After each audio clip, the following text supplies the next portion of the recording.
అందరికీ నమస్కారం. Welcome to the plotted things. ముందుగా ఈ ఛానల్ని సబ్స్క్రైబ్ చేసుకున్న వాళ్ళందరికీ థ్యాంక్ యూ వెరీ మచ్.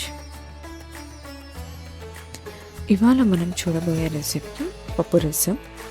రసం అనగానే నాకు నచ్చిన తనంలో మా అమ్మ చేసే పప్పు రసమే గుర్తొస్తుంది. ఇవాళ ఆ రెసిపీ మీతో షేర్ చేసుకుంటున్నాను. ముందుగా ఒక హాఫ్ కప్ కందిపప్పుని, అంటే 150 గ్రాముల పప్పుని 30 నిమిషాలు నానబెట్టుకోవాలి.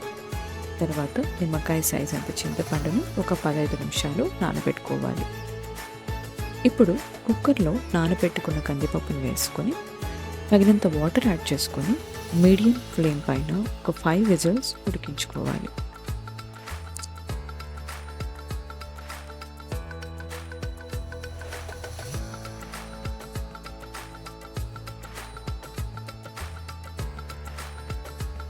ఇప్పుడు ఒక ప్యాన్లో 2 టేబుల్ స్పూన్స్ ఆయిల్ వేసుకొని వేడయ్యాక ఒక హాఫ్ టేబుల్ స్పూన్ ఆవాలు, 1/4 టేబుల్ స్పూన్ మెంతులు, అలాగే ఒక హాఫ్ టేబుల్ స్పూన్ జీలకర్ర వేసుకోవాలి.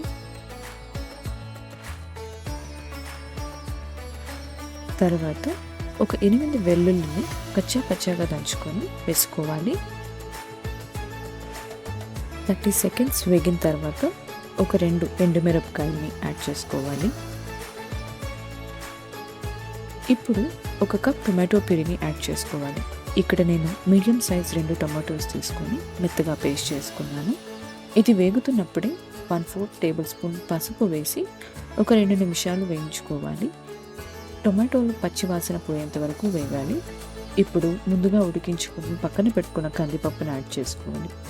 అలాగే ముందుగా నానబెట్టిన చింతపండు రసాన్ని వేసుకోవాలి. తర్వాత కావాల్సినంత వాటర్ యాడ్ చేసుకొని కన్సిస్టెన్సీ చెక్ చేసుకోండి. మీకు చిక్కగా కావాలి అంటే వాటర్ తగ్గించుకోండి. నేను ఇక్కడ రసం పలుచగా ఉంటే బాగుంటుంది కాబట్టి కొంచెం వాటర్ ఎక్కువ యాడ్ చేసుకున్నాను.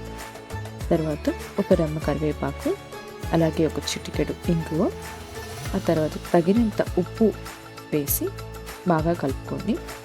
అలాగే ఒక టేబుల్ స్పూన్ ధనియాల పొడి, అలాగే ఒక టేబుల్ స్పూన్ రసం పొడి వేసుకోవాలి. నేను ఇక్కడ యూజ్ చేసింది హోమ్మేడ్ రసం పొడి. ఇవన్నీ వేశాక బాగా కలుపుకోవాలి.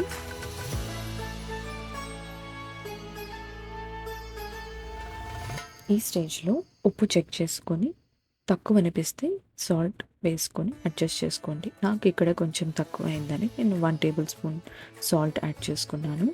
ఇప్పుడు రసం సిమ్మర్లో ఒక 15 మినిట్స్ ఉడికించుకోవాలి. బాయిల్ అవుతున్నప్పుడు పైన నురుగలాగా కనిపిస్తుంది, దాని అర్థం రసం ఉడికిపోయింది అని.